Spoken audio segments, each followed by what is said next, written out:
One Piece is coming back soon with the premiere of the Elbaf arc. And to celebrate, I want to just talk about every arc that has led up to this point. As you can see, I got a tier list right here, starting with Sierra Village, which is saved for the worst of the worst. Boy, I wonder what arc is going to go here. Next up, we have the kind of mid arcs. One Piece does not have a lot of arcs that I would consider mid, but when an arc is mid, it's mid. Next up, we have the good tier. One Piece is good and it has good arcs. But next, we have the best. These are the arcs where it's like, oh yeah, this is good. This is really good. And finally, we have the best of the best. This is saved for that one arc that I truly believe stands above the rest. And let's just get right into it. We're going to be starting off with Romance Dawn. Now, Romance Dawn is a good beginner arc. I do think it's kind of underappreciated, simply because it is the first arc. It introduced Luffy and Zoro and Kobe and the Devil Fruits, and it introduced Shanks. I mean, for what it is, right? It does what it sets out to do, and it does that well. And for that reason alone, I do think Sierra Village does deserve to be a good arc. Next, we have Orange Town. Orange Town is where we meet Nami and Buggy. It's where we meet Nami and Buggy. And I can see why people would put this in kind of mid. It's nothing crazy, but I remember when Oh yeah, by the way, I forgot to mention this. I'm gonna be ranking these based on how much I personally liked them. I've not rewatched this series. Yes, I say rewatched in a long while. Last time I don't know what the word is, retreaded, was back in like 2024. But yeah, man, going back, I can understand why people would say, Orange Town is kind of mid, but the one thing that I would say puts Orange Town in good is the scene where Luffy gives the dog, I think the dog's name is Shushu, where he gives the dog his food, and I'm like, oh, okay, yeah, I'm gonna love this story. Like, just from that episode, that was like what, episode 6?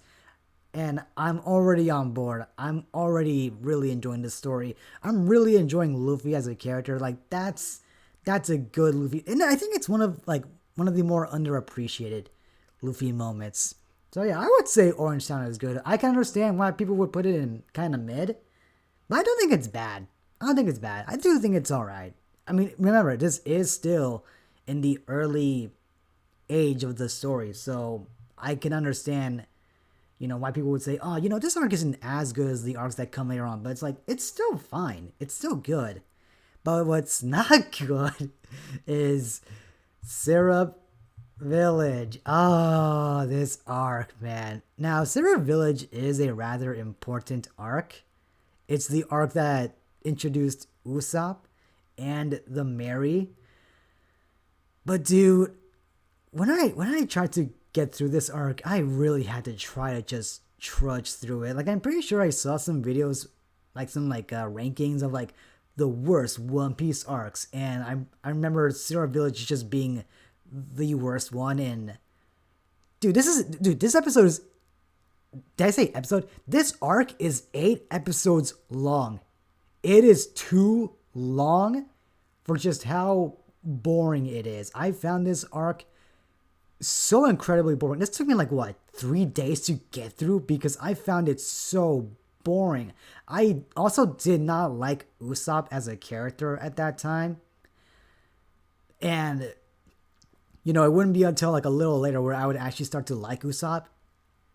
And I couldn't, man. This is I think this is like the only arc that I've ever actually skipped on rewatch, which is kind of blasphemous.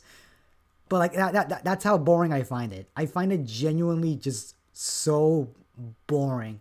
And I can understand if some people might have dropped One Piece at this time because this is the worst arc. But thankfully, this is the only arc that I can say is just genuinely, it's not even bad. It's just boring. I did not like this one.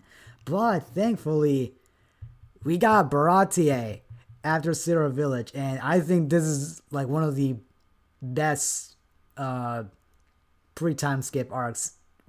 After the slog that was Sierra Village, we got something really good. Oda cooked with this one. And speaking of cooking, this is the arc where we meet Sanji. And I loved pre-time skip Sanji. I'm not the biggest fan of post-time skip Sanji, but this is a fantastic introduction. You know, we got, like I said, we got Sanji, and I love his relationship with Zeff.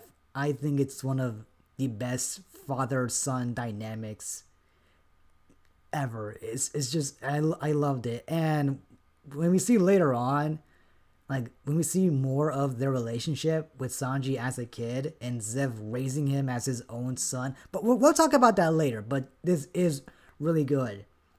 And I also really love the moment where Sanji gives Gin food.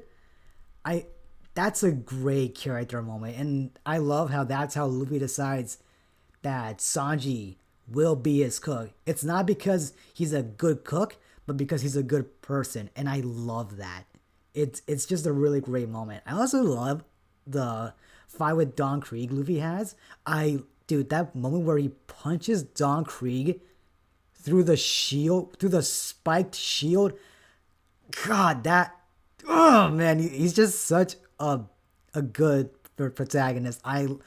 You would usually see like other protagonists like try to like, I don't know, find a way around that. Nah, Luffy just goes head on, and I love that. I love that. Such a good moment. I love that. Man. Next up we have Arlong Park. Now you would think that I would put this in the best of the best, because you know this is the arc where millions of people, myself included, became One Piece fans. But I'm gonna put this in the best. Alright? It's not my favorite arc, but it is incredible. Genuinely a phenomenal arc. And it's one of the earlier arcs too. So like One Piece already peaked very early on. Alright? Also, by the way, I'm not gonna be doing the tier list like this, where it's like, oh, this arc is better than this arc. No. That's something I should explain. The way I do tier lists is very different from how other people do tier lists. I don't know if anyone else does it my way, but if an arc is in a certain tier, then it's just in that tier. I'm just, you know, it doesn't matter. You can say Baratie is better than Arlong Park, or Arlong Park is better than Baratie. It does not matter. They are both in the same tier. That's just how I do it. Alright? So, as I was saying, I mean, what can I say about Arlong Park that hasn't already been said? This is a goated arc. You know, the help me scene.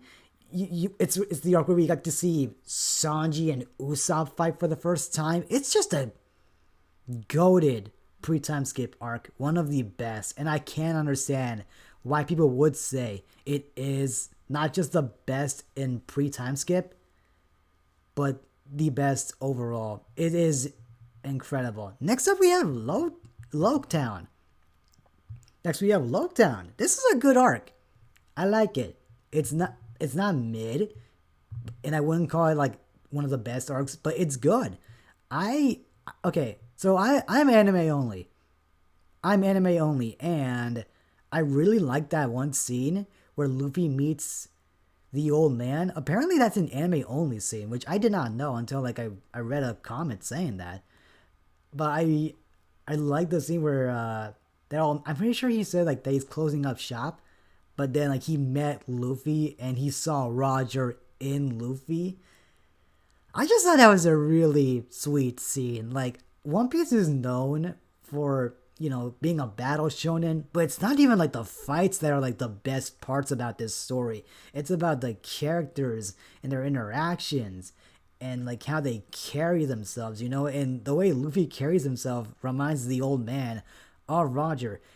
And I love that. And this is also the arc where we meet Smoker. Now, say what you will about Smoker, you cannot deny that this was a good introduction arc for him, the way they introduced him, I love that. I love that moment. It's just so good.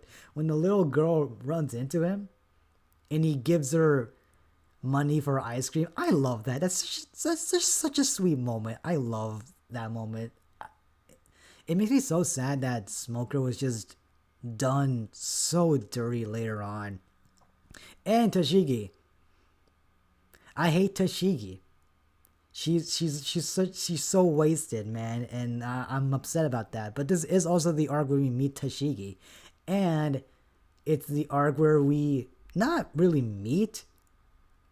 I don't know if meet is the right word, but we do see Dragon for the first time, and there's just a lot. Like, it's a short arc, and that's the thing. It's a short arc, yet so much happens in that short time. And it's so good because of that. And if I'm not mistaken, this arc does end with the scene of the Straw Hats. With the barrel scene, I love that scene. Really good. I want to get a group of friends and like place our feet on a barrel and just like announce our dreams. I love that scene. It's so good. But what's kind of not so good is Reverse Mountain. It's kind of mid. I don't hate Reverse Mountain, but it's not an arc that I ever really think about. You know, a lot of people might say, oh, Reverse Mountain is good because of Laboon. Listen, we're going to be judging these arcs as they are, not what comes after, alright? But here's the thing, it's not bad, it's not like Zero Village, but you know, the good stuff is not enough for me to put it in like good, you know? You know, it's the arc where we meet Missile Sunday, and you know, I like Laboon. I like the friendship Luffy forms with Laboon, but it's not an arc that I ever really think about. Oh yeah, and it is also the arc that introduces the log pose, which I think the log pose is just really good, like, what's the word? Feature that the story has that's unique to this. Like, and I love how early on in the anime, you know, one of the lyrics for the theme song for We Are is compass left behind, it'll only slow us down. Oh man, I just dropped my pen. Compass left behind, it will only slow us down. You know, because that's like, what, like a subtle foreshadowing that you know, log poses are gonna be the way to go from here on out. And yeah, I mean, again, it's not a bad arc, but it is just kind of mid. You know, all the good stuff is not enough to like put it in. I guess just fine. It's just fine. It's fine. It is just fine. It's not bad. It's just fine. And I think that's why I'm putting it in kind of mid. You know what? I'll do this. Kind of mid / fine. There. There, we happy? It's a fine arc. Just not good enough to be good. And next up we have Whiskey Peak, which is another kind of mid / fine arc. I don't hate Whiskey Peak. I like, you know, I liked when we meet Vivi. You know, we actually get to learn about Vivi, and I think this is also the arc where we meet Robin. Oh my god, I'm sorry, not Robin.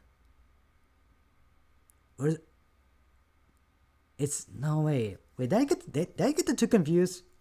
Was Vivi Miss Wednesday and Robin Miss All Sunday? I think I might be getting the two confused. I think I got the two confused. But yeah, Whiskey Peak. It's fine. It's fine. Nothing incredible. I remember this detail very vividly where I think Zoro said that the reason that he did not get drunk was because he knows that they are not safe. And I love that. That's good characterization where like, oh, you see Zoro gonna be drinking a lot? That's because he knows that, you know, nothing's gonna go wrong. But nah, he only like, drank a little? And I love that. And Zoro was just, this was like Zoro's arc in a way, because we did learn that Zoro was approached to join Baroque Works, and he said, nah, I'll only join if you make me your boss. Like Zoro is him. He's really him. But like, again, this arc is like, it doesn't have enough good to be in good, you know? It's just fine. It's just okay. Nothing bad. It's just alright. But I do think Little Garden is good. I really like Little Garden. It's just fun. I like it. I like that we meet Dory and Broggy. I love those two so much. Like, I just want to give those guys a hug. Like, listen, man, I may end up getting squashed like a freaking ant, but I love them. Like, they're just such a delight. And I love how this arc set up Usopp's dream, you know, to become a brave warrior of the sea. I wonder where that went. But yeah, I like the not, I don't know if theme is the right word, but I like how this is an arc with like what? I think there are dinosaurs on this arc, right? There are dinosaurs on Little Garden, right? It's like I said, it's been a long time. It's been a long time since I've revisited Little Garden. But and also it's the arc where we meet Mr. 3. Mr. 3? I like Mr. 3. He was a good villain, you know? And he provided a real challenge for Luffy and the others. And this is also one of the arcs where Usopp was like the go. Like he and Karu. I forgot to mention Karu. I love Karu. Karu's great. I love him. I hope we see him again soon. Usopp and Karu they were the heroes of this arc. And I love this. I'm pretty sure everyone can agree with me on this, but pre-time skip Sanji, you know, with his clutch moments, I miss that from post-time skip. I wish post-time skip had those moments, but I don't think it ever has had a single Mr. Prince type moment for Sanji, as far as I can remember. But yeah, this is just good. It's fun. And it's also the arc where you can really say that Zoro and Sanji's rivalry really started. It's just a good arc, man. I really enjoy it. Drum Island. I don't know if people like Drum Island or not. I like Drum Island.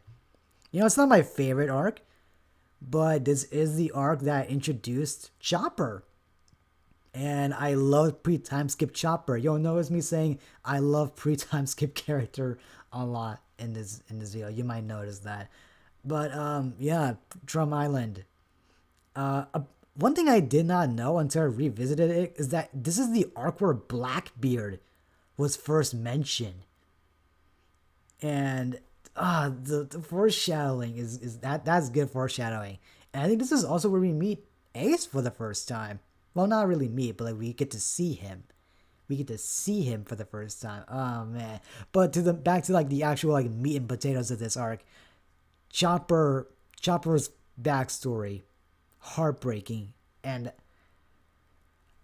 I love this one moment. This one line has stuck with me ever since I first saw it. It's when Hiruluk says, "When do you think a man dies? When a bullet pierces his heart? No. When he catches a deadly disease? No. A man dies when he's forgotten." I think it's something like that. It's like that. That stuck with me for like almost 6 years. Almost 6 years since I first saw that moment. And it lives rent free in my head, and I love that moment so much. Wappo kind of sucked. He kind of dragged the arc down, but overall the arc was good. And of course, Chopper's goodbye.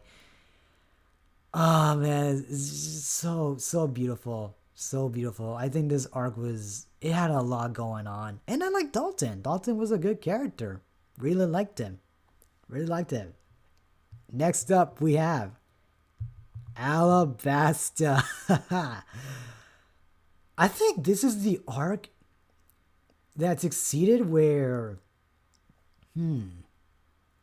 like, I'd say most others have failed, where we really get to see every Straw Hat shine.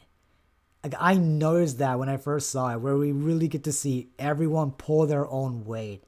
And it was just good. And this is the arc where we meet Crocodile.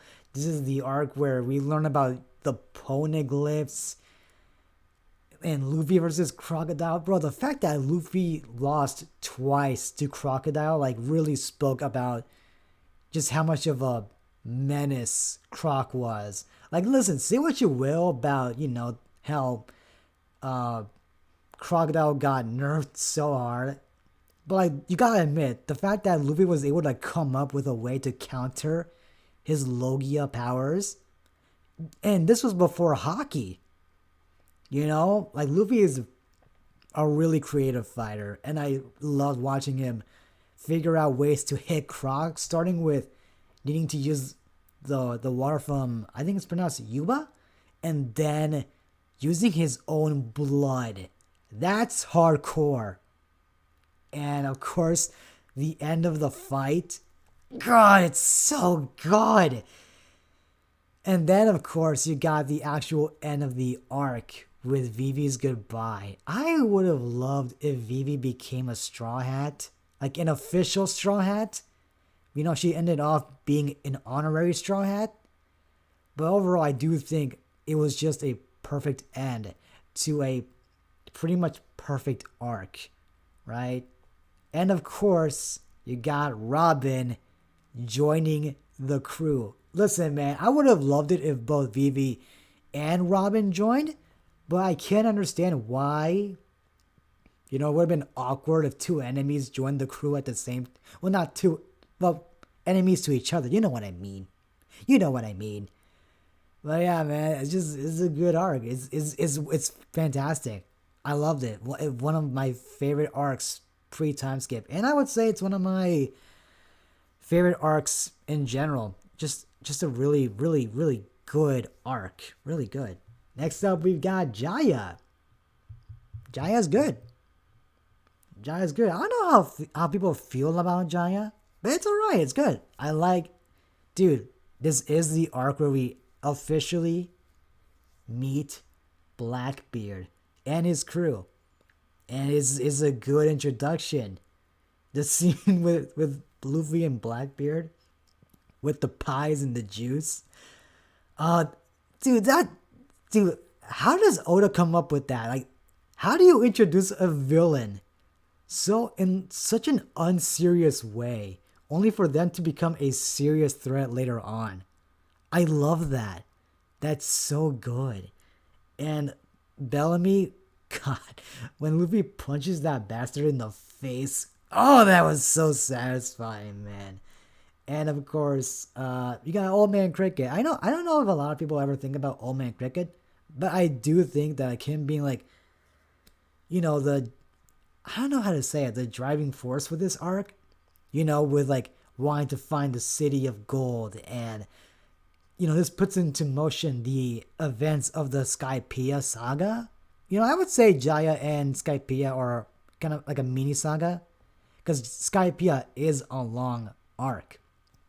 And speaking of Skypiea, I think Skypiea, could this be one of the best arcs pre-time skip? It's a really good arc. Screw it, I'm gonna say Skypiea is one of the best arcs pre-time skip. I was surprised at just how many people hated Skypiea enough to skip it. Listen, man, at least when I skipped Syrup Village, it's because I actually had to suffer through it. But skipping Skypiea on first viewing is crazy. Alright? It's the arc that introduced the concept of Haki in the form of mantra, which is the what's their name? Skypeans? It's It's the way they call hockey, observation hockey. It's like, oh man, that's just good. That's just good. And it's another arc where we get to see like almost every straw. I think we do get to see like every Straw Hat shine. It's like Alabasta. We get to see Sanji being stealthy. We get to see Usopp and Nami work together. We get to see Robin have her first fight. And the foreshadowing with the end of the arc at the party. And like Luffy versus Enel, and it's with the arc where we got the Enel face. Oh my god, it's so good. It's so good. And it's a good arc. This is also the last arc that we got before the anime changed art styles, and I think for that reason alone, like it's kind of like it's like nostalgic. It's a good arc, man. I would say it's one of the best pre-time skip. I'm surprised people hate this arc enough to skip it on first viewing, no less. That's crazy. It's good. It's fun. I liked it. Another arc that I really like, that I know people really hate, enough to call it filler, mind you, is Long Ring Longland. I know, blasphemous. A One Piece fan calling Long Ring Longland a good arc? That's crazy. But I genuinely really like Long Ring Longland. It's good. It's fun. And I think that's like the most important thing in a One Piece arc. If I'm having fun, that's great. The reason why I hated Syrup Village was because I found it so boring. This is not gonna be the last time you'll hear me slander Syrup Village, most likely. But yeah, I'm surprised people hated Long Ring Longland. It's great. I like the concept of an island, just like where everything is long. You got like a long dog. You got like a long neck horse. We got like an old man on long stilts. It's just a fun arc. And of course, we got the Foxy Pirates. Say what you will about them. They're a fun, goofy bunch. I like the Davy Back fight. Is fun. That's the word I'm gonna be using for this arc. It's just fun. It's a fun arc. I enjoyed my time with it. I would go back and revisit this arc because it's just so fun. And this is the arc where we got Afro Luffy. Listen, man. Afro Luffy solos your verse. I don't care, man. He's busted. Alright? Explain to me why else we've never seen Afro Luffy after this arc. Because he solos your verse. Alright? Put Luffy in the Tournament of Power against Jiren one-on-one. It'll be a stomp, man. It's a good arc. And how can I mention Long Ring Longland without bringing up Aokiji, man? And people are calling this a filler arc. We meet an admiral here. It's a good arc. It's a good arc. I love this arc. It's great. I don't love it enough to put it in, the best. Obviously, it's just, I can understand why people would call it filler. It's not that important to the story. But we do meet Aokiji. If not for that, I can understand why people would call this arc filler. But still, it's canon and I liked it. It's good. It's fun. But next up, we got one of the best arcs pre-time skip.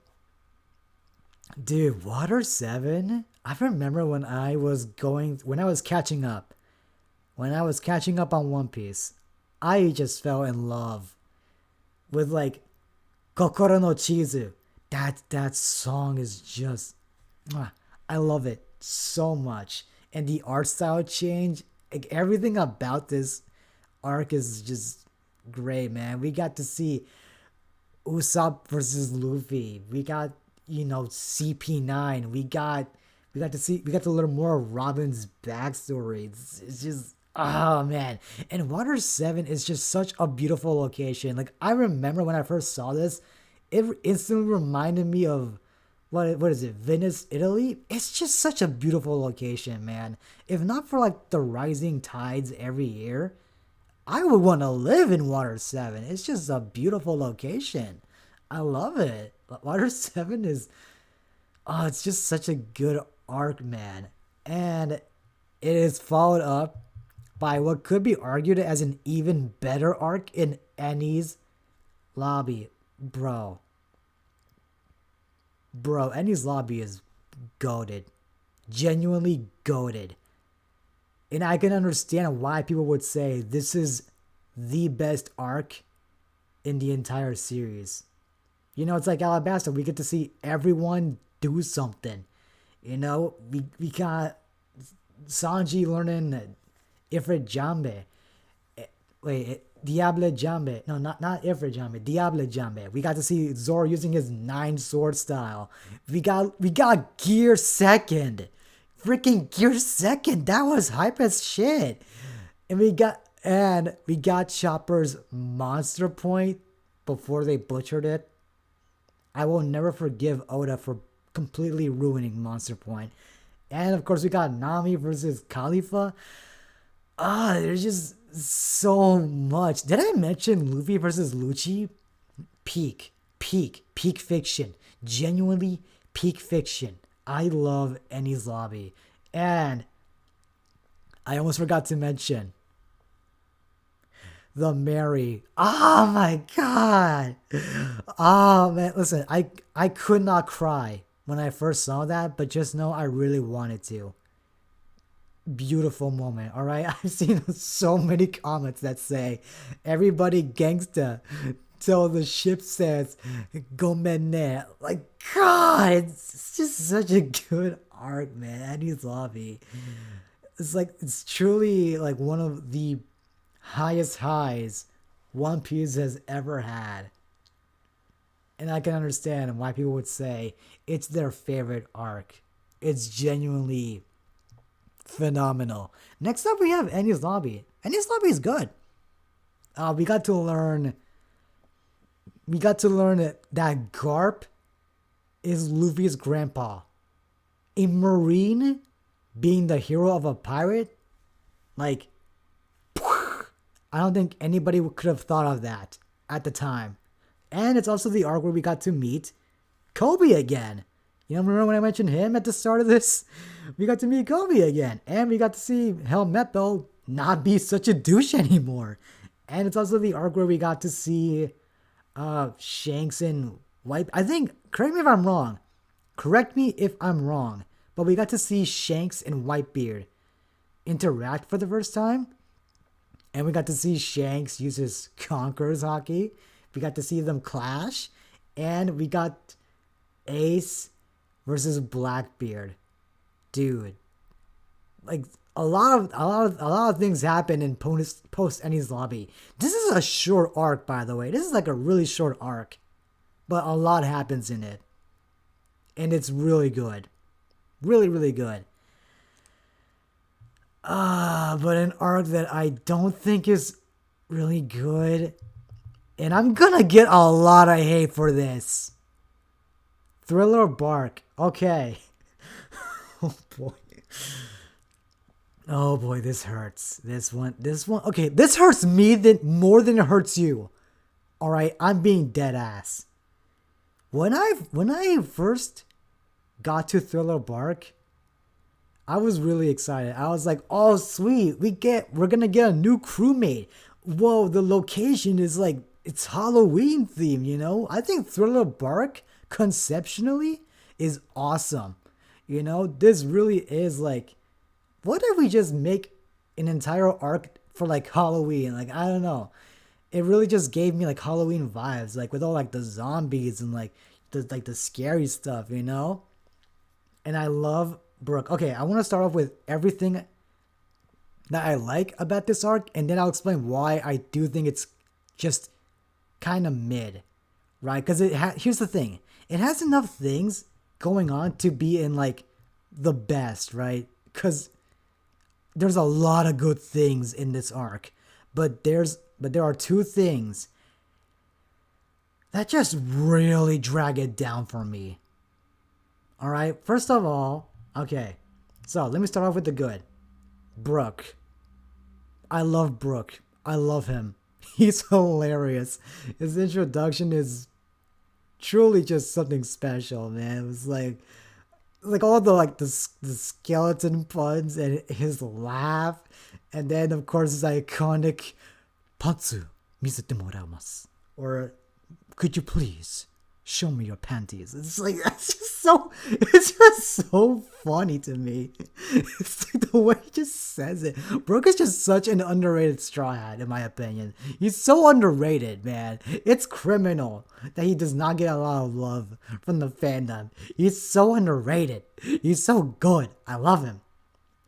And then we got to meet Kuma. We got to see Kuma for like, this is not the first time we see him. We do see him earlier on. I do think it's around Jaya, but like we don't really see much of him. And then we got to learn like he's a I think he, or was it established earlier on that he's a warlord? But yeah, we get to see Kuma's paw powers, dude. And Kuma at this time was a menace. Like this dude was busted. Now I will say, earlier on, I personally, and I'm gonna get a lot of hate for this, but calm down, calm down. I do love Kuma, but I will be honest, at first, I wasn't too invested in him. I know, blasphemous. Blasphemous. But that's because, you know, we did not have a lot of like information on him. You know, all that we knew was he's a warlord, he's a cyborg, and he's busted. Okay, calm down, calm down. I love Kuma. Calm down. And of course, we got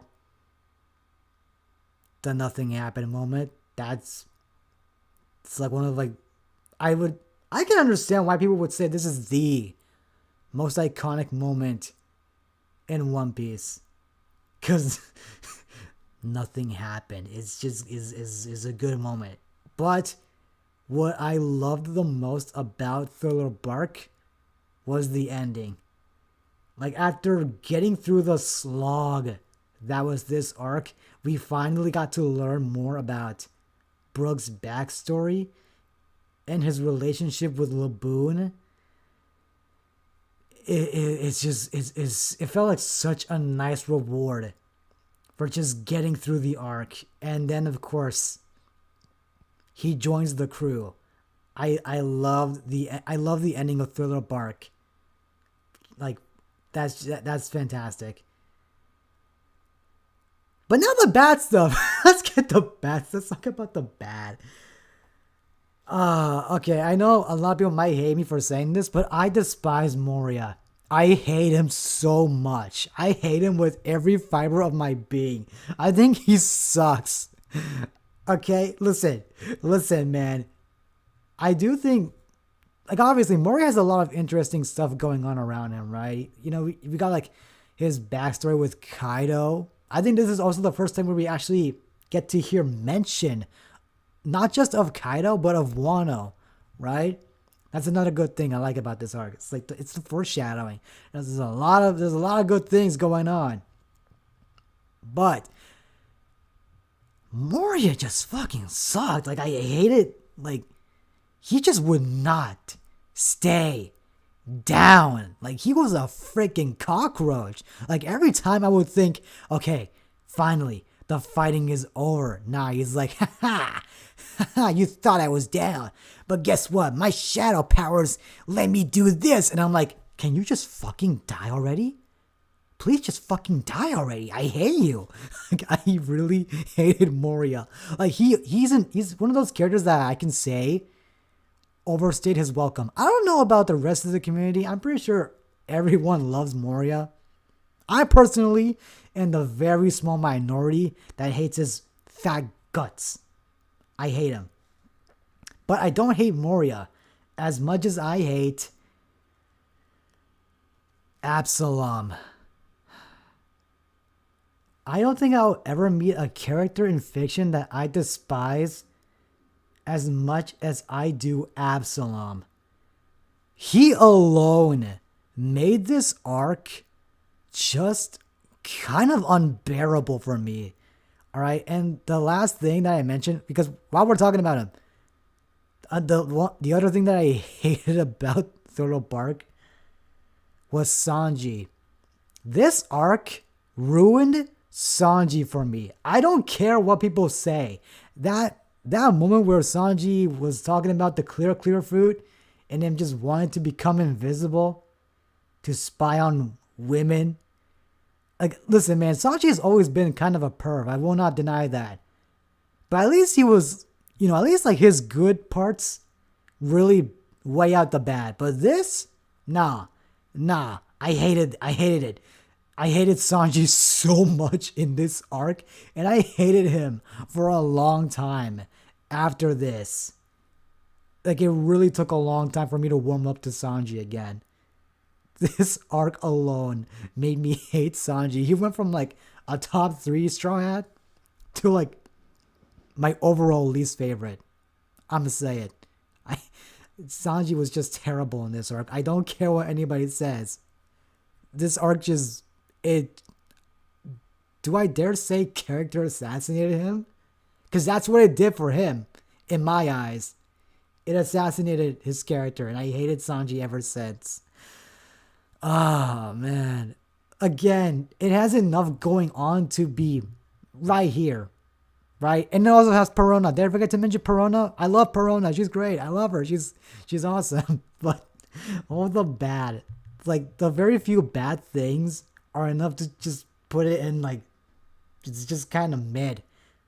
Or kind of fine. Like, I would put this in this tier. I would put Thriller Bark in the Syrup Village tier. But again, it has so much good going on. But I just, the bad is just really bad. And I hated the really bad parts about Thriller Bark. I'm so sorry. All right? Leave a dislike. All right? Just be respectful about it. Okay? I'm sorry. Wow.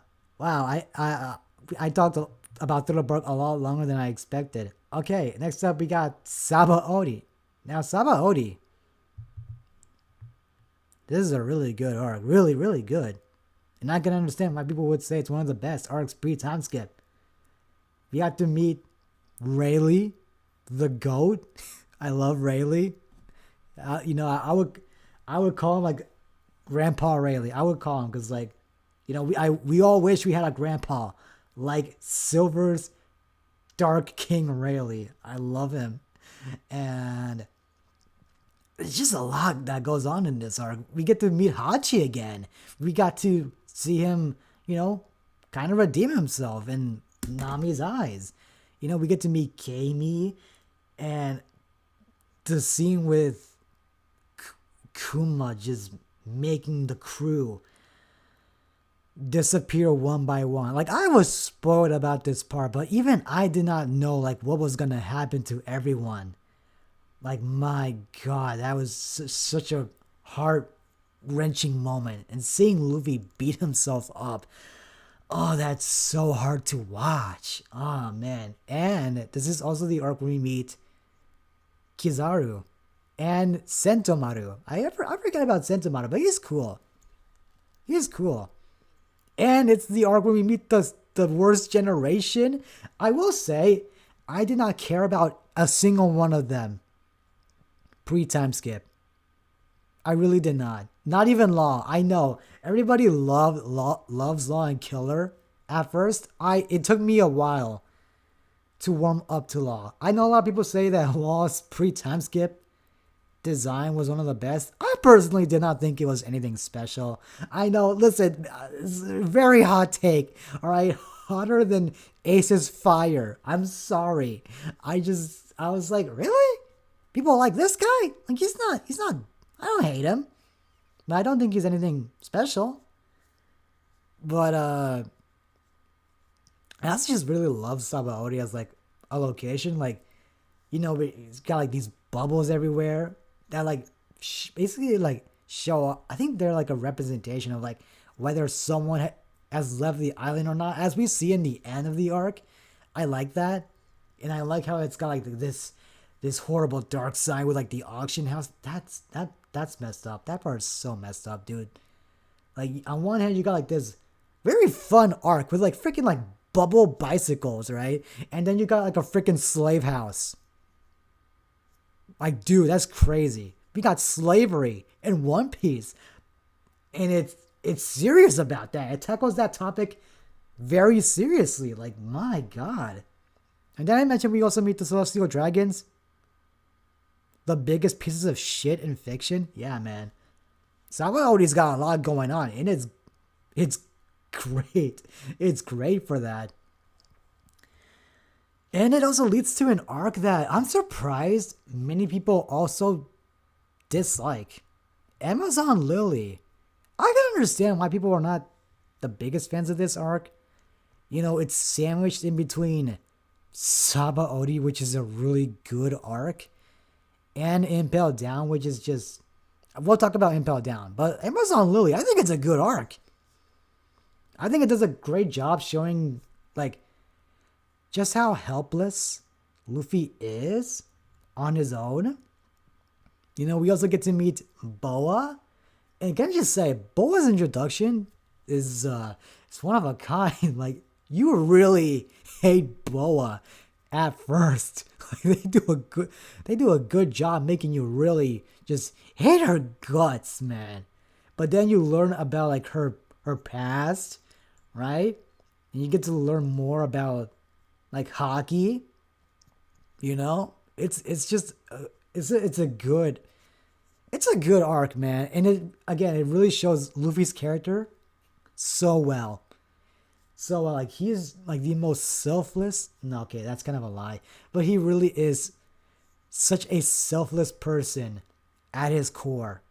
He really is. Like, listen, man, he may be greedy for like meat, but when it comes to like other people, he's like the best friend that you could want, right?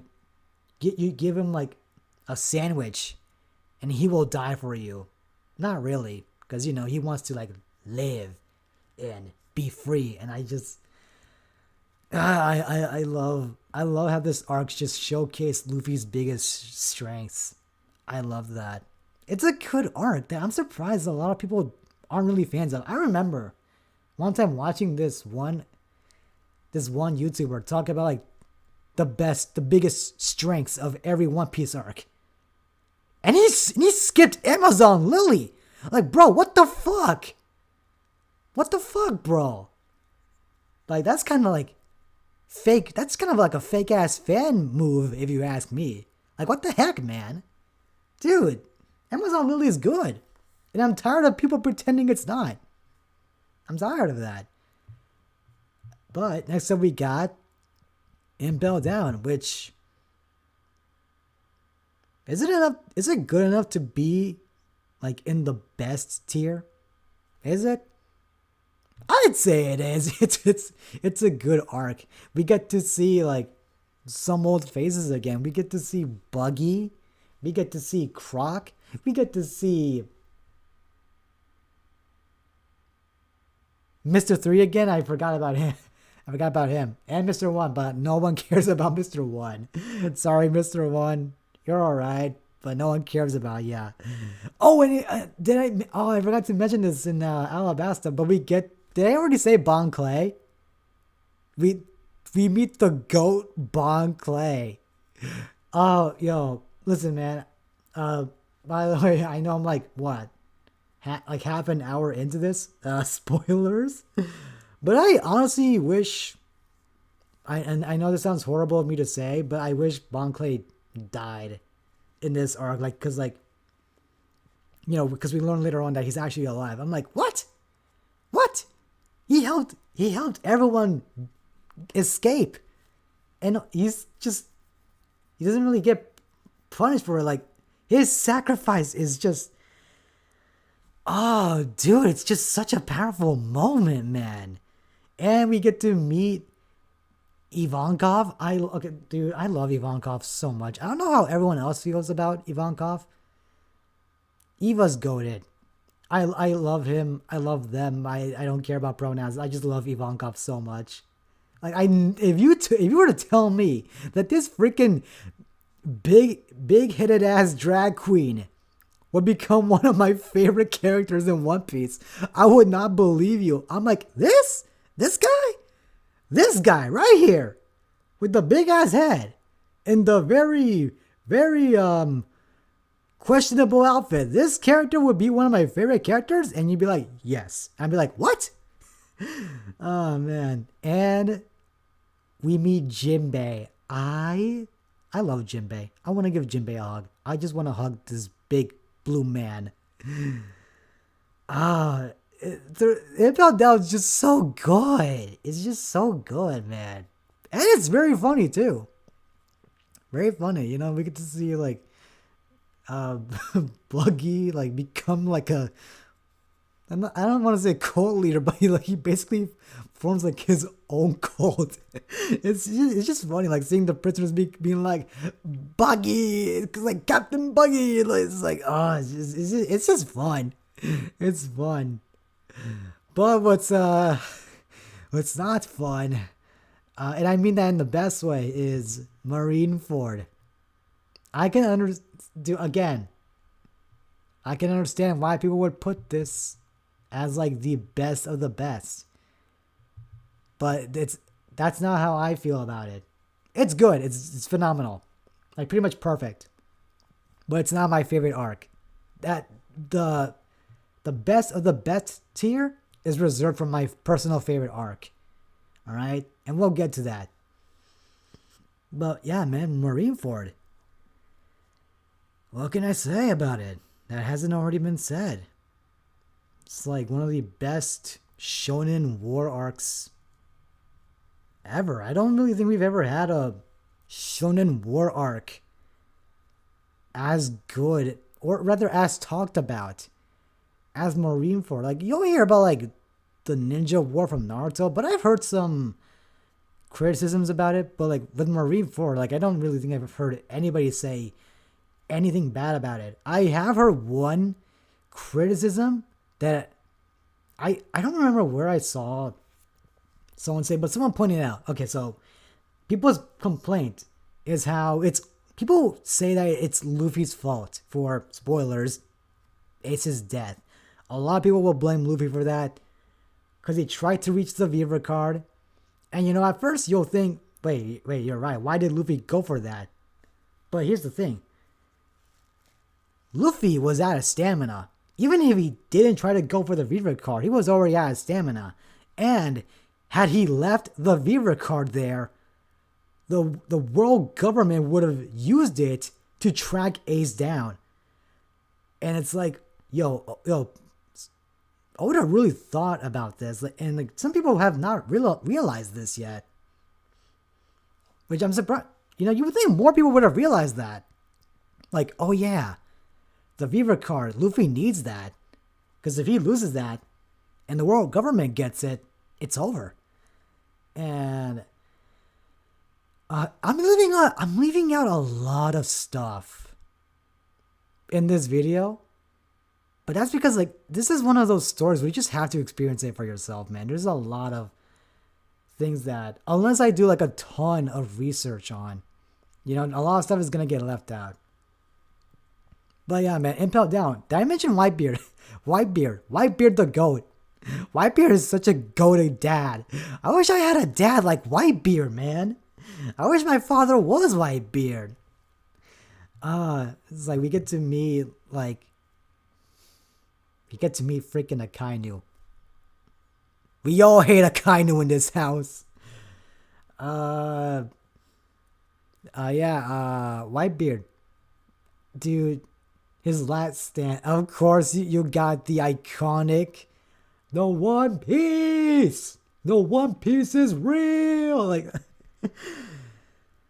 oh man, Marineford is just, it's such a good arc, man. Listen, I'm gonna be real. I personally did not care about Ace that much until this arc.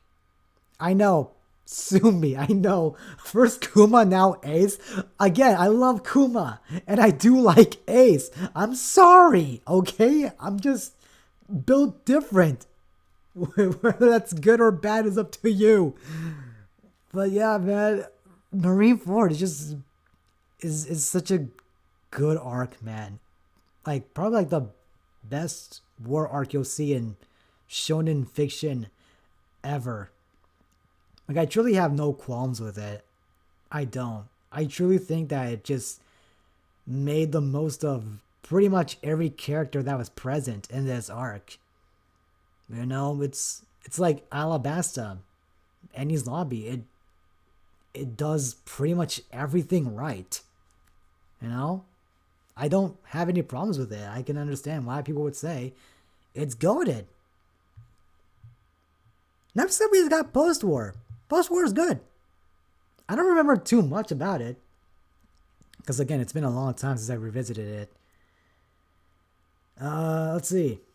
You got 3D2Y.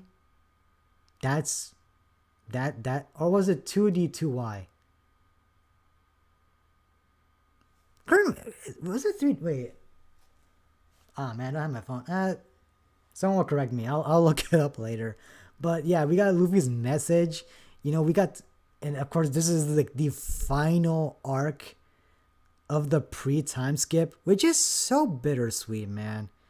And also, we got to see like Luffy's childhood. I forgot about that. We get to see Luffy's childhood with Ace and Sabo. I know a lot of people like kind of don't like Sabo. I'm personally not the biggest Sabo fan. I wouldn't even call myself a Sabo fan at all. I like him. I can understand why people would say like he's such a fan fiction-y character. I can understand that. I get it, believe me. But you know, I don't hate him. I love, you know, getting to see Luffy build his relationship with Ace. I loved seeing the boys becoming brothers. I want to drink sake with like some people that I truly consider like a family.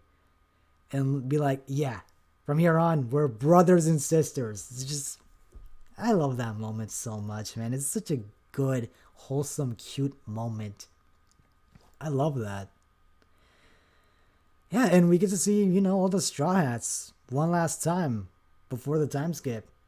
We get to see everybody, like, just wanting to get stronger for their captain, for each other. Post War is good. It's a good arc. And it's a good way to end off the pre-time skip. I love pre-time. Yo, seeing this list right now, holy crap. Pre-time skip has a lot more arcs than post-time skip.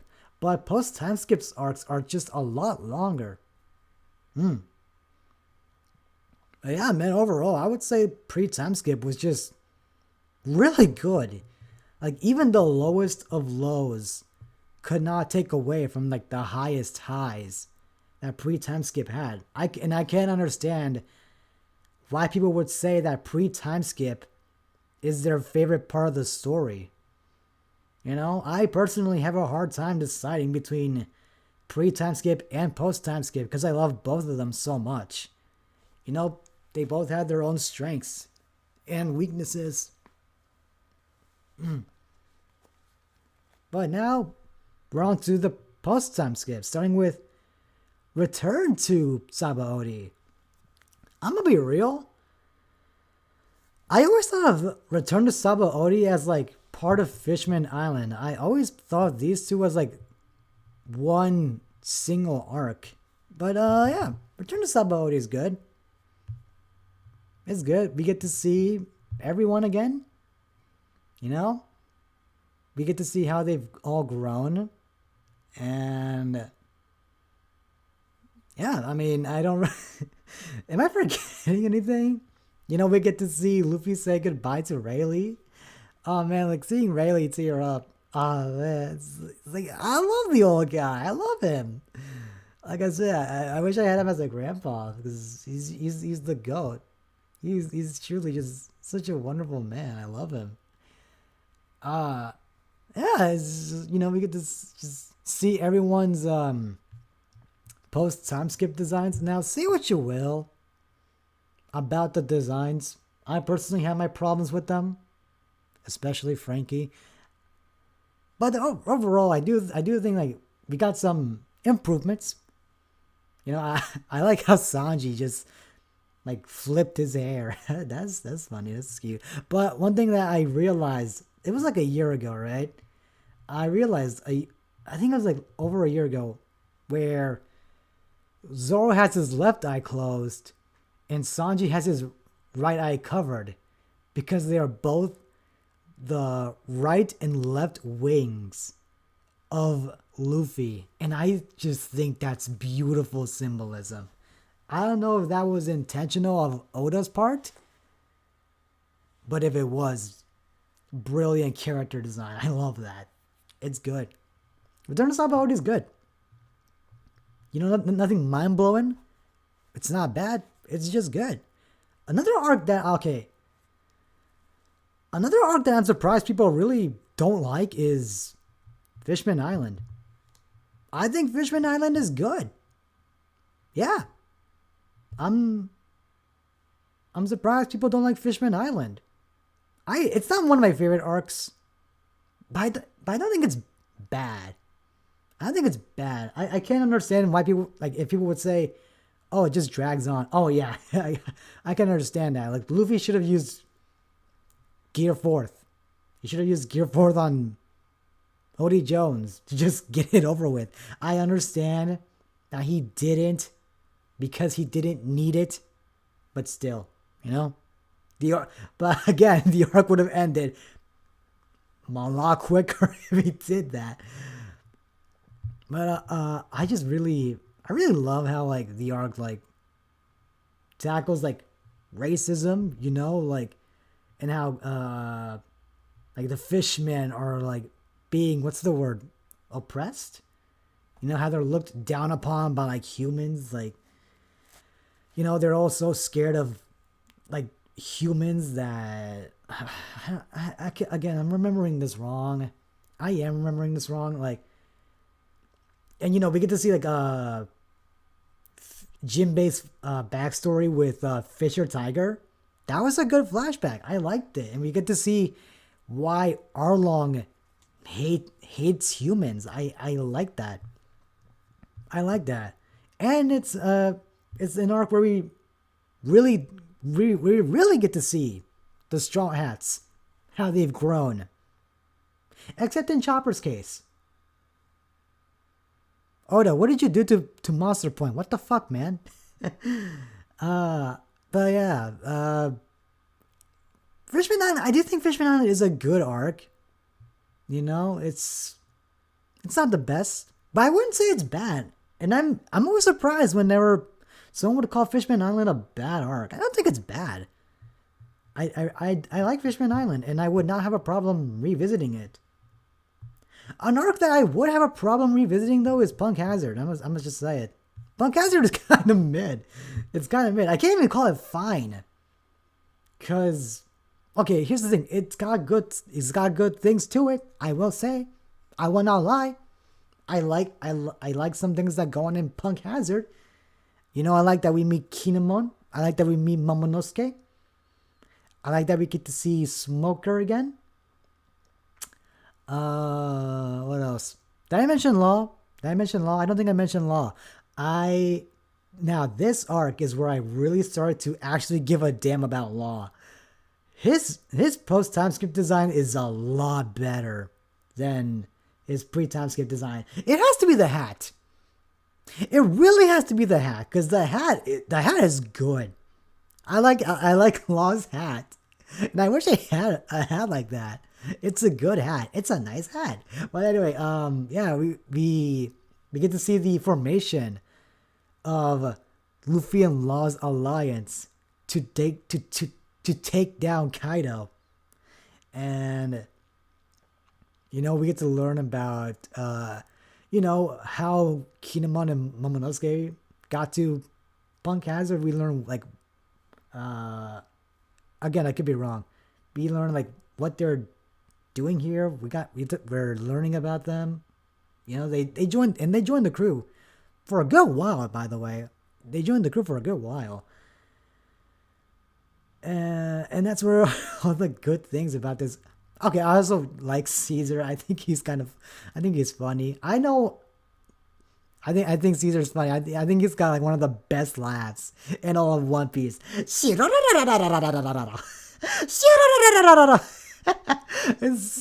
How can you hate that laugh? How can you hate it? It's so good. Uh, um, but that's where pretty much like all the good things about this arc end. The arc kind of drags. I'm gonna be so real. The arc just kind of drags. It's a lot longer than it needs to be. I also just did not like how the. Oh wait, another good thing that I forgot to mention. We got to see Aokiji again. We got to see like Doflamingo. Like, you got to see him pull up. You know, even if it meant Smoker getting his ass kicked. Like, poor Smoker, man. The poor guy cannot catch a break. I don't think we've seen Smoker in the story since Punk Hazard. Like, what's the guy doing? What's he doing? What's he up to? I don't know, but I hope we get to see him again. I hope we get to see him soon, because I do miss Smokey. Okay, now for real. For real, that's where all the good stuff ends. Like all the arc, like I said, the arc just drags. The arc just drags. I remember when I was revisiting this arc, all I can remember is like that one soundtrack that would play like at the beginning of like every episode. You know the one, I think it's called Katakuri Castle Transformed, right? You know which one I'm talking about. And the freaking running sound effects. My God. That was painful. Genuinely painful. Like, oh my God, it's ingrained. It is ingrained into my cranium. That's how overused they were. Like, bro, you could cut that out and we'd have like 40% less of the arc and it would be better for that. My God. Oh, man. Another arc that's really long, but one that I personally enjoy, and I do think this is a good arc, is Dressrosa. Now, would I put this in? Okay, yeah, you know what? Screw it. I'm gonna put this in the best of the best. I really did like it. I like Dressrosa. I liked Dressrosa. I thought it was good. My favorite parts of Dressrosa were... Okay, can I just say, this one part of Dressrosa is so underrated. It's Kiros. Kiros is so underrated. Why does no one ever talk about him? He's one of the best characters introduced post time skip. And I never see anyone talk about Kiros. What's up with that? What is up with that? He's such a good character. So tragic. Yeah, it's like, and he's not the only character we meet. We meet so many new ones. We meet Rebecca, Bartolomeo. I love him. He's a homie. He's a D1 homie. You know? And we got to see how Doflamingo became the demon that he is. And for a long time, Law's backstory was my favorite. Because it's just so, like, it's so tragic. It's so heartbreaking. But what makes Law's backstory so good for me personally was Law's relationship with Corazon. Corazon is the GOAT. And I love him. Like, Corazon, I miss you. Man. You did not deserve your fate, man. You deserve to live a long, happy life. You deserve to retire, man. Corazon. I love Corazon so much. One of the best characters introduced post time skip. I'm gonna say it. I don't know if that's an unpopular opinion, but that's my opinion, and I am dying on that hill. Okay, and I'm pretty sure pretty much everyone agrees with me on this. That Corazon is truly the GOAT. And I forgot. Dressrosa is when we get to see Gear 4th. Yeah, remember when I talked about Gear 4th in Fishman Island? Yeah, this is when we get to see Gear 4th for the first time. When I first saw Gear 4th, by the way, this was back before I even started One Piece. When I saw Luffy's Bounce Man form, I thought, oh, Luffy has an evil brother. I thought that was Luffy's evil brother at first, because he looked kind of evil. I'ma say it. You know, like he's covered in black. He's got like this serious face. Nope, it's just Luffy inflating himself. It's like he inflates his upper half of his body, and his legs are like they're so tiny, and he bounces. It's like Gear 4th. Yo, Gear 4th is so cool, man. Gear 4th is so awesome. And I do think Bounce Man is goofy, but that's why it's so cool. Oh man, what else am I forgetting about Dressrosa? I think I've said everything. Oh yeah, oh dude, Fujitora. Oh my god, I love the ending of Dressrosa.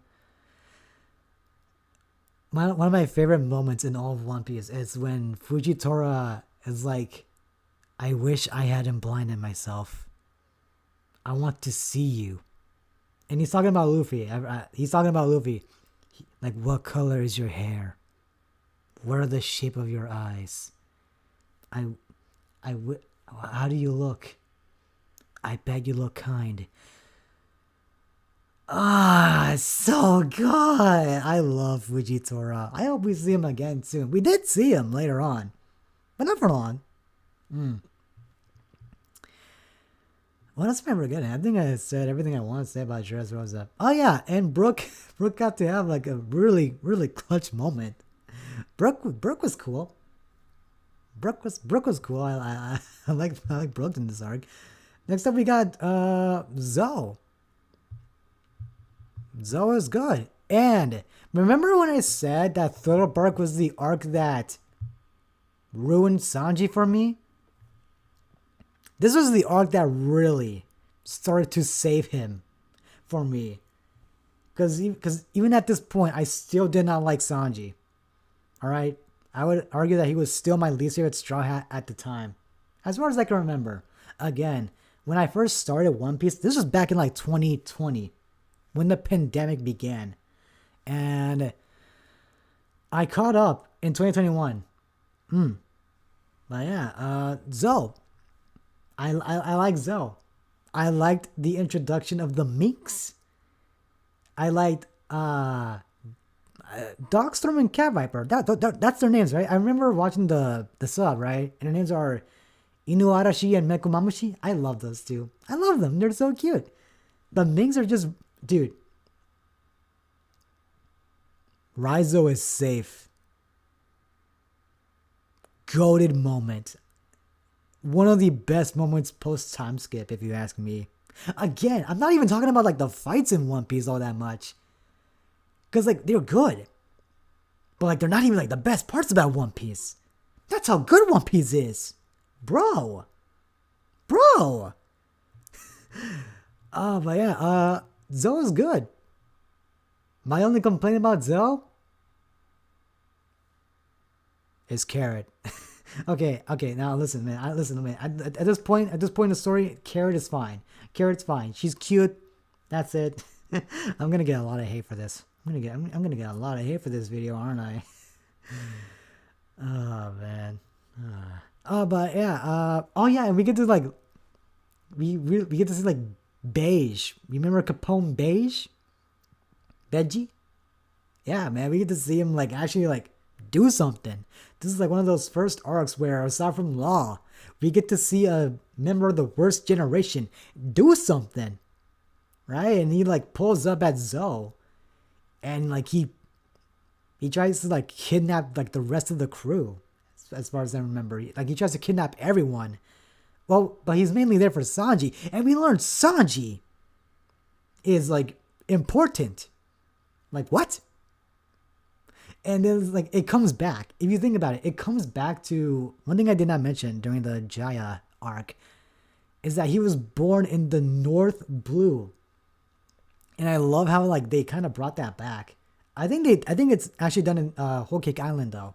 But speaking of Whole Cake Island, I would say is one of the best arcs. Yeah. Whole Cake Island is I love Whole Cake Island. Dude, Whole Cake Island as a location is just so cool. An island made of sweets? That is sweet, man. I wish I lived there. I might get diabetes. Actually, wait, no. No, wait. I just remembered something. No, I don't want to live at Whole Cake Island. I don't want to live there. I just thought about it for more than 2 seconds. It's like, oh no, I would hate to live there. Oh, hell no. Hell nah. Oh man. But Whole Cake Island, we get to meet Sanji's biological family. We get to meet Vince McJudge. The bastard. Either we get to like see we get more Sanji backstory, which honestly you would think that after Baratie we would not see much of, right? Because like, you know, every Straw Hat got their backstory. Now we got more Sanji backstory. Because this is Sanji's Water 7 / Enies Lobby, you know? And yeah, man, I personally really love Whole Cake Island. Really good arc. And one thing I'll say is that I really don't like how throughout like pretty much like all of post time skip we like always see like the crew split up. I think this is one of those times where we see the crew getting split up kind of work in its favor. Because like what would have like Usopp done in this? Usopp. Oh, Usopp. Usopp.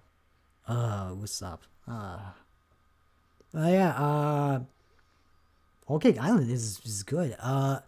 We get to like actually like meet Big Mom. Like, damn, this woman's kind of busted. Like, she got like soul powers. She can bring things to life, and she gets to take away life. Like, dude. Oh yeah, one thing I forgot to mention, in Zoe we meet Pedro, who would be very important for Whole Cake Island. And he is important because his sacrifice let the crew escape. Is a beautiful sacrifice. Like, man, like this man sacrificed himself for like what he believes is the dawn. And he was right. He was right to place his bets on the Straw Hats. But okay, another thing I forgot to mention, Luffy and Sanji, man, like one of my favorite moments in this arc and in general is when Luffy tells Sanji that he will wait for him and that he will not eat a single morsel of food unless it's from him. I love that moment so much.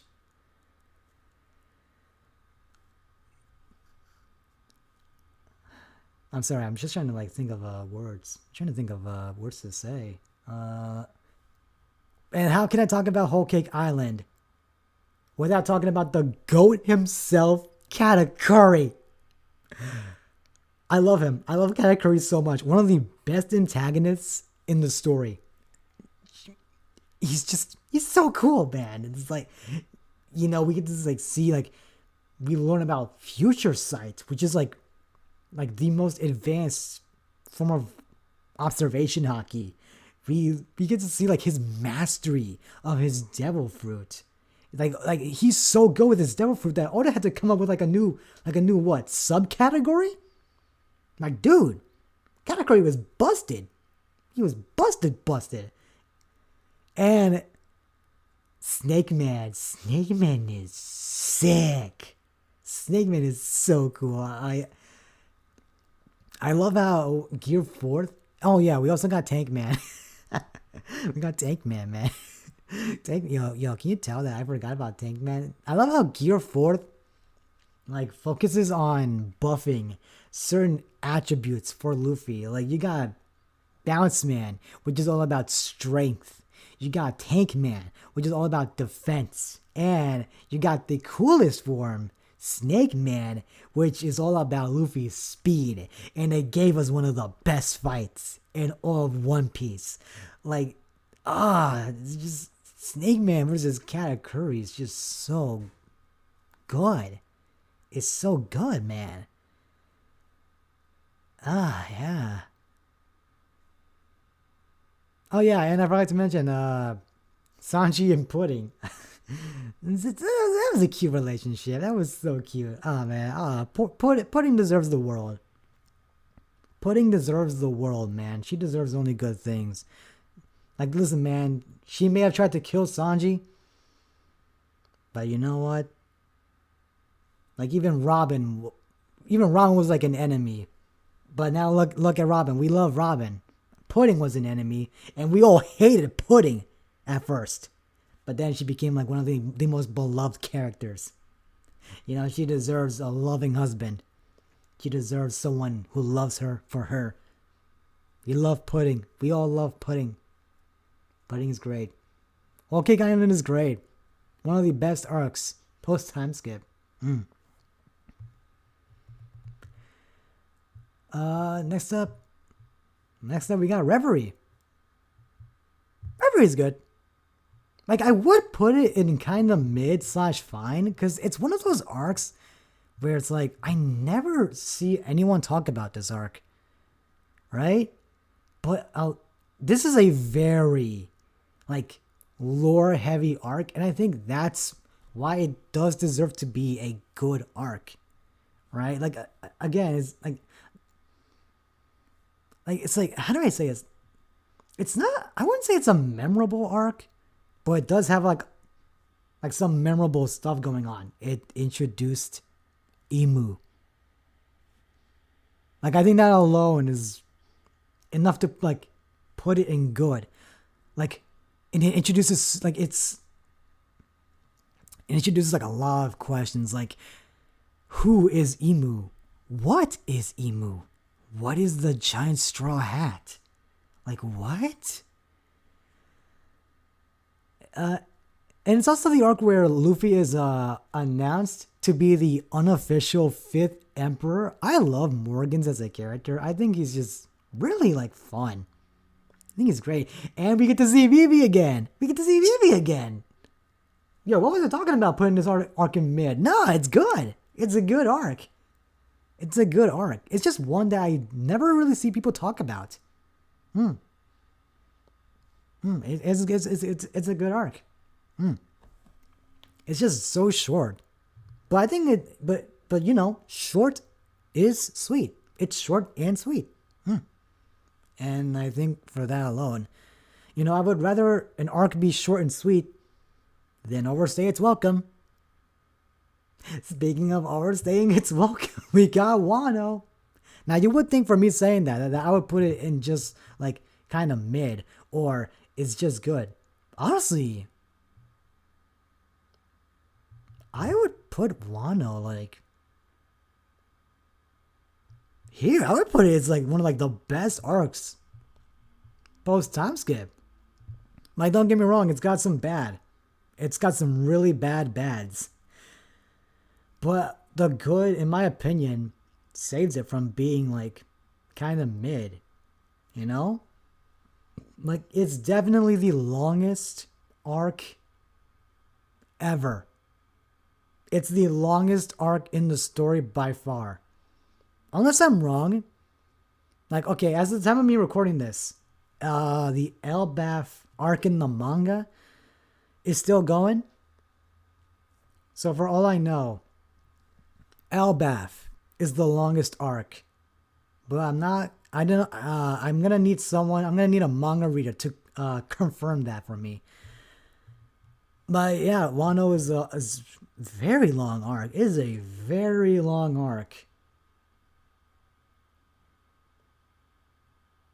And Sorry. I'm having like brain farts right now. Okay, some things I did not like about Wano. Like I said, it dragged for so long. Like, dude, I remember. Okay, I think I started the anime when it started in Wano. It was like around the time like the Wano arc started, as far as I'm concerned. As far as I remember. I started around the time Wano was starting, right? It was 2020. So Wano was already like in full motion basically. And I caught up like around the time like Wano got to like the halfway point, right? So what yeah, like and like I'm making this all from like the perspective of an anime only. Okay? I should make that clear. Yeah, and you could really feel the pacing just drag. Like I first noticed this when we got to the Ice Oni C plot. I'm like, my God, I hated this. I hated this so much. The Ice Oni, one of the worst parts in all of One Piece for me. I vividly remember like just seeing like them going like rah, rah. It's like shut the fuck up. Just shut up already. Please. Please, shut up. Shut up. I want this done already. Chopper, get that freaking antidote ready already. Oh man. But what else did I dislike about? Oh yeah. Deaths. The way Wano went about killing up. Oh my God. I wish Kinemon and the other scabbards died. I'ma say it. I know. Messed up of me to say that. I like the scabbards. For the most part. But the way Oda just went about it. Like, listen, man. This is One Piece. Almost no one dies in One Piece. And that remains true for the scabbards. Like, bro, are you serious? Like, you had like a perfect setup for the scabbards to all die. And yet they didn't. Only two of them did. And they both died in like the worst way possible. Like, seriously? Seriously? And bro, I was so upset when Yamato did not join the crew, man. I don't care what anybody says. I wish Yamato joined. I wish Yamato joined, man. That would have been so fine. But then again, you know, Oda always splits up the crew, so he probably wouldn't have given her much to do. Her, him, they, I don't care, man. It's Yamato. We all love Yamato in this house. I don't know if you guys love Yamato. I love Yamato. I think Yamato is awesome.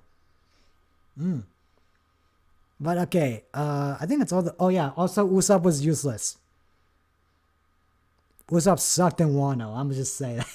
I think we can all agree on that. Usopp was like, I don't remember Usopp doing much of anything. If he did do something, tell me. Tell me in the comments, because what the heck did Usopp do in Wano? What did he do? Because I don't think he did anything. Alright, Usopp the LVP. But now let's talk about like all the good things about Wano, okay? I really liked the location of Wano, and I thought Onigashima was kind of a cool location too. I love like, you know, the whole Japanese aesthetic with Wano. I like that. Wano is a really pretty location. Oh yeah, dude, like we actually like got the flashback, like the backstory to like see how Wano became the way it became. Like, dude, oh my God, I would not want to live there. Like, it looks pretty now, but nope. I would not want to live in Wano during like those 20 years of suffering and torture. My God. My goodness, man. Of course. Oh, dude, I love like seeing like just like this whole like the post time skip, right? That's pretty much led up to Wano, right? With like Law and Luffy teaming up to take down Doflamingo and like destroy like the Smile Factory. The smiles, dude. Oh my god, the smiles are like such a disturbing like thing. Like, oh my goodness, these poor people. It's like you really grow to care about these people that Luffy and the others befriend. It's like, oh, you just want to see Kaido go down, right? And when you do see him go down, it's so satisfying. And I already mentioned Law. I was like, I also thought it was cool that we got to see Kid again. I know a lot of people really hate him. Enough to call him useless Captain Med. I personally like Kid. I know that's an unpopular opinion. But hey, look, we both got red hair. But yeah, and like the fights. Now, the Straw Hat, not every Straw Hat got a chance to shine. Like, Chopper was, he was more in the background, just doing doctor things. Chopper's doctoring. But yeah, the fights. This was one of those arcs where the fights pretty much took center stage. You know, we got to see Sanji versus Queen, which was awesome. Zoro versus King, which I think holds the record for like the most impact frames within like a second or something. Like 16? 16 impact frames? I could be wrong. I could be wrong about this. Someone confirmed to me on this. And Law and Kid versus Big Mom. That was a sick fight. I loved, my favorite part of that fight was when we got to see Law teleport around Big Mom and doing chip damage to her. That was awesome. I loved how they like did the transition when he like threw the pebbles and teleported around the battlefield. That was awesome. I loved that moment. And finally, we gotta talk about it. Gear 5th. I love Gear 5th. I don't care what anybody says. It's perfect. It's perfect. And I hope we never get another power-up for Luffy ever again. Because I think Gear 5th is just like, it's literally Luffy's peak. It is just perfect, man. Gear 5th is perfect. I love the design. I love the way Luffy uses it in combat. And you can tell that Oda had a lot of fun drawing it. And I had a lot of fun like watching the animation go crazy. Oh man, and the fact that Kaido could still keep up with Luffy while he was in Gear 5th is like, that's a testament. That's a testament to his strength. And like he's like keeping up the island over Wano while doing that. Kaido was like working overtime, man. Man was truly built different. Momo finally, like, you know, he grew up, like he like physically and mentally for the most part. Yeah. And I love Yamato. I love Yamato. It's a shame she never joined the crew. I don't know what else I'm missing. Wano, I thought Wano was just a lot of fun. It was a really good arc and a really satisfying end to this saga. And we get to see Luffy become an emperor of the sea. Like, we started out with him in a barrel. That's growth right there, man. That's growth. Yeah, man. I really liked Wano. I liked it. It was fantastic. It was just great. You know, the bads were bad, but the goods were good. But now, finally, we got to the king of all the arcs. And I'm pretty sure a lot of you guys might have seen this coming. I'm pretty sure like everyone might have seen this coming. And you could chalk this up to recency bias. I wouldn't blame you. But dude, Egghead Island was perfect. Like, I genuinely have no complaints about Egghead Island. Or do I? No, I think Egghead Island was pretty perfect. Dude, where do I begin? Where do I begin with Egghead Island? We finally got to meet Vegapunk. Like, this character that has been set up for like what? Like 20 years? Almost 20 years? Like, my God. It's like, he was such a likable character. I loved Vegapunk. I really liked him. And Egghead Island itself was just such an awesome location. The future island Egghead. I really liked it. It was so cool. I wish we got to explore Egghead more. Cause like we were just stuck in the Labo phase? Fabrio phase? We were stuck in like one location. Pretty much the entire arc. But yeah, what else? Dude, how can I talk about Egghead without talking about Kuma? Kuma and Bonnie. Dude. For a long time, Law's backstory was my favorite. I never thought any backstory would overtake it. Right? Because Law's was like, oh, it got me so emotional, man. It was so tragic. And then here comes Oda. Here comes Oda, man.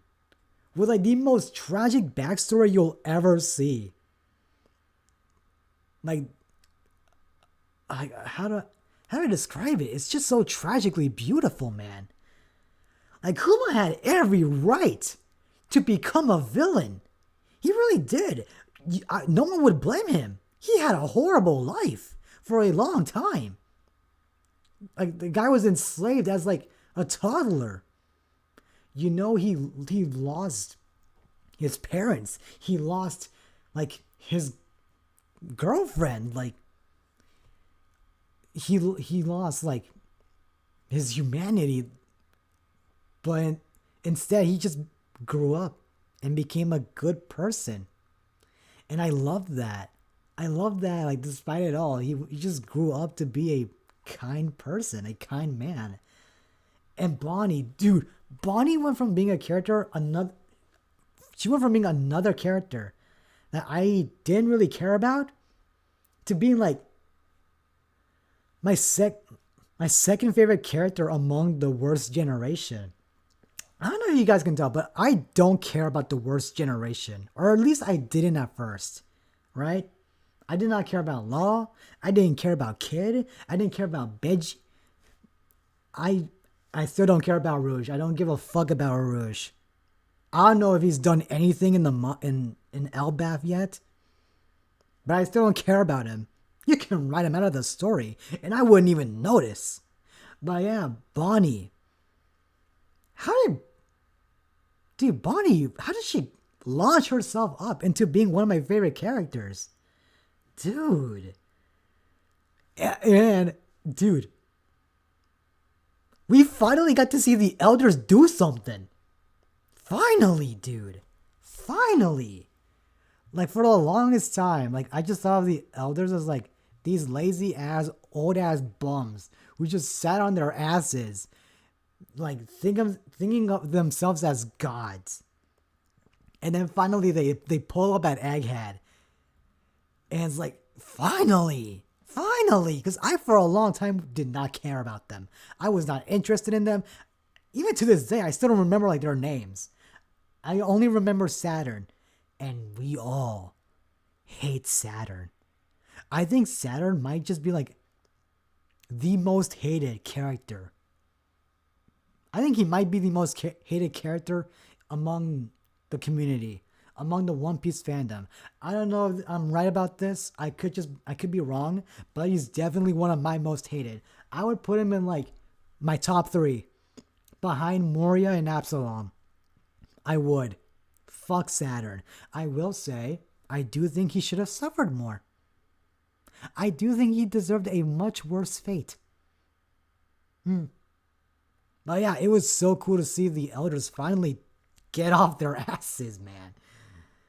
And Like I said, Vegapunk was great. I loved like meeting the Vegapunk clones. Shaka and Atlas were my favorites. It's a shame they died. So sad. I really loved Shaka and Atlas. They were my favorites. But you know what? At least Lilith is alive. And at least Edison is alive. So that's good. That's good. Dude, so much went on at Egghead that I forgot to mention. Law versus Blackbeard. Shanks clapping kid. Garp versus Aokiji. Honesty, impact. Dude, so much happened at Egghead. Can you understand why Egghead is my favorite arc? For a long time. For the longest time, I could not say which specific arc was my favorite. And then I got to Egghead. And Egghead is now my favorite One Piece arc of all time. And it's gonna take a lot to dethrone it. Alright, if you were to ask me, like back then, be like, what's your favorite One Piece arc? I'll be like, it changes. You know, one day it could be Alabasta. One day it could be Water 7. One day it could be any zombie. But now, I have a definitive favorite. Egghead Island. It is the best of the best arcs in One Piece. And it is now my favorite One Piece arc of all time.